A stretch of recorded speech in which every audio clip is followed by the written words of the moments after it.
The Norristown community is speaking out tonight after immigrant rights advocates say dozens of immigrants were taken into custody in recent weeks. Well, families are saying that their loved ones have been detained and in some cases even deported. CBS News Philadelphia's Eva Andersen is live in Montgomery County, where some of these families are about to share their stories. Eva.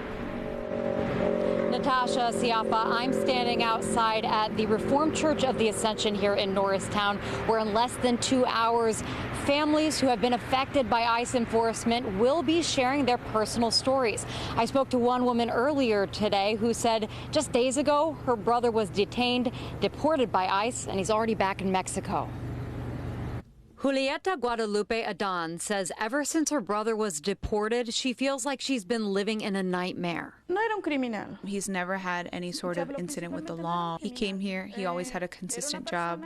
That was his main focus, is to be able to provide for his family. She says her brother, 34-year-old Alejandro Serrano Adan, came into the U.S. from Mexico 4 years ago without documentation to work as a landscaper. She says he had no criminal record, but often gave rides to a man who she believes did. I've warned him of this. He was somebody that if you asked him for a ride or if you asked him for a favor, he would do that for anybody. Julieta says she always knew deportation was a possibility, but the way it happened is what's hardest for her to accept. He was dropped off without any of his documentation, no passport, no information, no money. And hers is not the only case. Since the end of May, local activists estimate more than 25 people have been arrested and at least 5 deported from Norristown alone. We've reached out to ICE to confirm those numbers, including Adan's case, and are awaiting a response. People need to be informed of their rights where they are able to actually successfully exercise them. David McMahon is part of a coalition of community organizers standing with immigrant families, showing up at local events and helping people understand their rights under the law. Especially in instances where people who are, most vulnerable can't really take some actions directly, we can sort of be a public face. Adan's family and others are calling for change. Pero tenemos que tener valor.